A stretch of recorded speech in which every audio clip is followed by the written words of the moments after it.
Hi everyone, I'm Luke and this is Accurate Grind.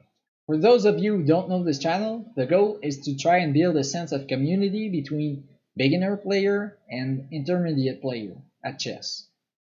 So today in this episode, I'm going to show you the progress I've made since the last one, so in the last 2 months, and I'm going to try and summarize what I think are the most important things that I've learned that helped me to get to 1500 ratings on leeches.org.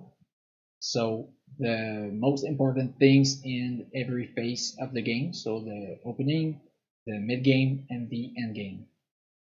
So and I'm also going to show you my new training plan that I'm going to follow for the next few weeks, and maybe it will inspire you to do the same. So let's do this. In the last episode, I've showed you that what kind of things brought me to 1400 rating on leeches.org, and I was planning to get to 1500 before Christmas. I can tell you today that my learnings were solid enough not to return below 1400, but I was not strong enough to reach my goal in time. So it took me until yesterday to get to 1500 rating on leeches. So it was the first time of my life I attained that rating, and it made me very proud. I was happy that I succeeded, and now I want to help you and do the same. So according to me, there are many important things that I had to learn, to get from about 1,000 rating to this rating, and one of them was very basic opening principles, opening knowledge. I'd say, because there are not just principles in this, there are also a few things you have to learn. So the first thing is principles, and these are, put your pawns in the center, control the center with your pawns and pieces, develop your pieces, and bring your king to safety. So you may want a castle and bring your king to safety as fast as possible. I have also learned a few setup based openings, so like the London system and the perk defense. So London for white, yes, and perk defense for black. I've also learned others, but these are like the main ones for me. Although you want to follow basic principles, it's easier said than done, because your opponent might try and throw a few tricks at you. So the two most popular of these tricks are the Scholar's Mate and the Pride Lever attack. So it might seem to you like it's below 1,000 rating that you will see these things, but no, you can still see them a lot over 1,000 rating. So you have to get ready to answer these moves. So the Pride Lever attack and the Scholar's Mate. I'm not going to review them here and now, because there are a lot of good videos that already exist that talk to you about this in detail. But a general rule that you can remember to counter these reckless attacks is to ask yourself, what does your opponent want? So you have to keep in mind what he's trying to do. You're gonna see if he's trying to checkmate you if you pay attention to what he is attacking with his pieces. So you have to do this. You have to ask yourself also, does his move attack something with this move? Is he defending something? Or you have to ask yourself these questions. And this brings me to the middle game. Yes, already. So just to review the beginning, so the openings, you have to learn the principles, try and apply them, get ready to answer reckless attacks like the Pride Lever attack and the what's the mate? Yeah, the Scholar's Mate. And you might learn also like one opening for white and one defense for black, or one or two, something like that, just to be ready to play. Now in the middle game, you have to ask yourself a lot of questions, like I said. Like you have to ask yourself, what does my opponent want? Is he attacking something? Is he defending something? And so this brings me to my first point of the middle game. You have to follow a checklist. I'm still, working on applying that because I don't know. It's hard to like do it consistently before every move. But here's what my checklist looks like, and you might want to do something like that in your games. I think it helps a lot. So my first point, before every move, I'm trying to ask myself, what did my opponent's move change on the board, and what does he want to do? So this is my first point. Is it discovering an attack? Is it attacking something? Is it defending something? Is it releasing pressure on something, or is it letting a hanging piece behind? Maybe all these things could happen, and you have to pay attention to every move your opponent is doing. So the first thing you have to do before every move. Second thing, are there any checks for you or for your opponent? So is there a piece on the board that can, in one move, check a king? If so, you might want to pay attention to this and keep it in mind before you play. The third point is to ask yourself, are there any hanging pieces on the board? Because if you find any hanging piece, you might want to try and build an attack on this side of the board. There might have tactics, skirmishes in the air when you see hanging pieces. So you have to pay attention to this. And the fourth point on my list is try and find two candidate moves that would either better your position or apply pressure on something. It could be both. And what could my opponent respond to both of these moves? So I try to find maybe one counter move or one answer that my opponent could play afterwards. I think it's higher level to do this, but still it's a good thing to try and practice this already, since we want to get better. Our opponent will begin doing this also, so you might want to do this by your side. Yeah. On your side, sorry. So these were things that I've learned for the middle game. So oh yeah, I talked about the checklist, but I also wanted to talk a little bit about tactical puzzles. So you just have to do a lot of them. Puzzles, they are you can do them on chess.com or lichess. You might know this, and it will help a lot. Just do some every day. This will be useful in many positions where you have calculation to make before you do exchanges, and when you try to win material or avoid losing some. In fact, I think it might be the most fundamental skill in chess, and I think you should use it at the basic level every time you make a move. I mean, when you make a move, you should try and calculate what's going to happen with that move, and this is calculation. This is a kind of tactical skill, I think.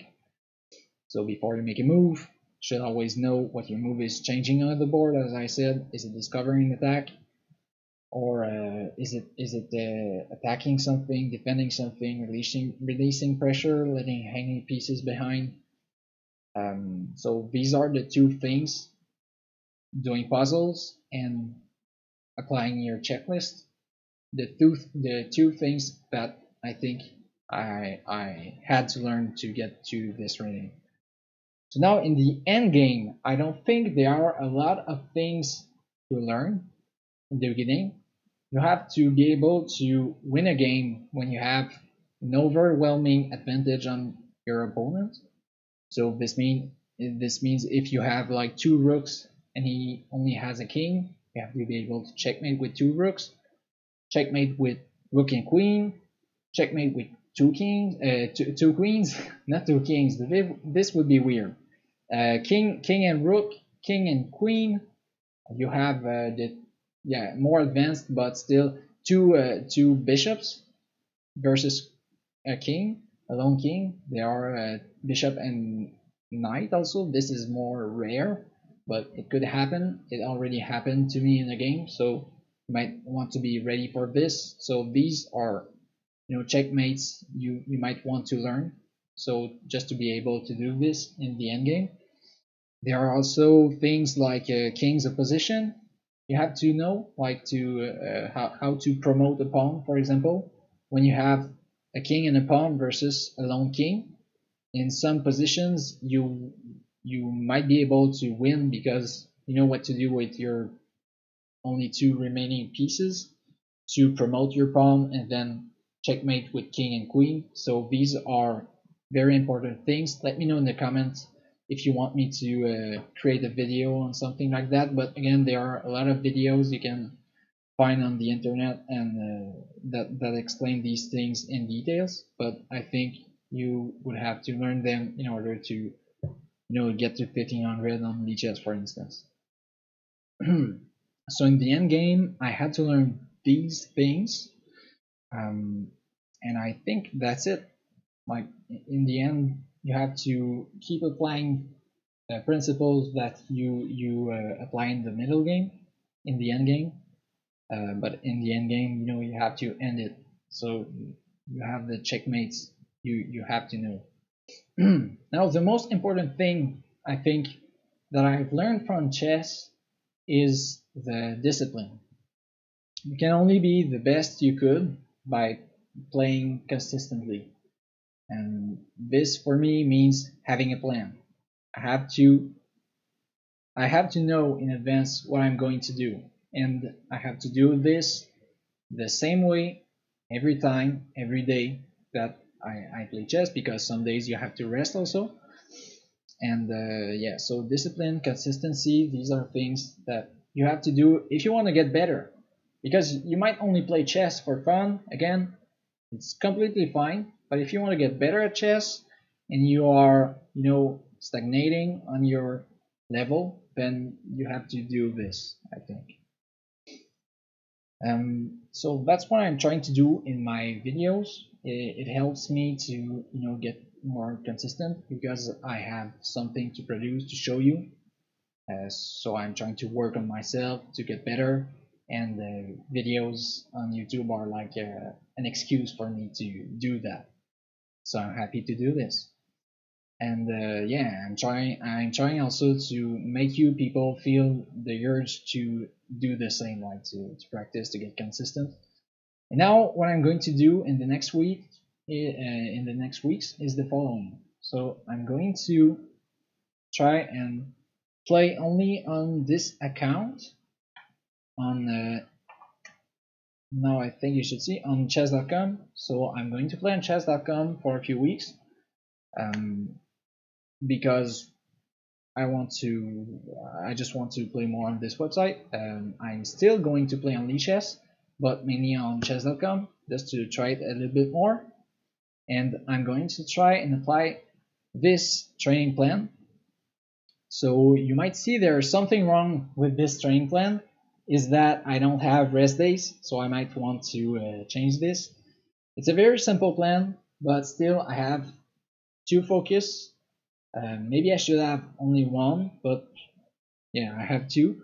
So I think I'm going to focus on the end games and a little bit more on openings, but yeah, maybe more on end games. Like more, I will be more focused on openings than I was in the few weeks, in the few months, because I did not practice a lot, and I will have to learn the end games, because I heard that getting better in the end games makes you get better faster, because you can only simplify your games, playing safe, simplify, and when you come in the end games, if you're very good in the end games, then you can beat better players than you. So I'm gonna try and apply this idea, and we're gonna see if it works. So very simple. Focus more on end games and openings, a little bit on openings. And I have two tools for this. So the end games I will try and learn in this book, so the Silman's Complete Endgame course. What I what I should know for my strength, because this book is organized by strength of players. For instance, Class C players is 1400 to 1599. So I might go and read this section. And the second tool I'm going to use is Chessly. So you might know Chessly. It's a website from Levi Rosman. Well, I don't think he made the website himself, but he made the courses on this website, and there are a few chapters. I think it might be even the first chapter of every course, but I'm not sure. I will follow the first chapter of the E4 course, which contains a lot of stuff. So all up to chapter 2, all of this is free. You can use this. So I think I'm gonna look at this, try and learn a bit and get a little bit better for my E4 opening. So I am playing London most of the time with white. So I'm going to try and get better with this. And is there something else I wanted to say? I don't think, in fact. So I presented you this. These are my tools I'm going to use. This is my training plan. And now I hope it makes you want to do the same. Because if you want to get better at chess, you'll have to get consistent. You'll have to learn a lot of things. But it's going to be a beautiful journey. And I'm sure many of you are going to have as much fun as I do. So please consider giving a thumbs up to the video if you liked it, and subscribing also if you want to be a part of this community. So I see you guys in the next episode.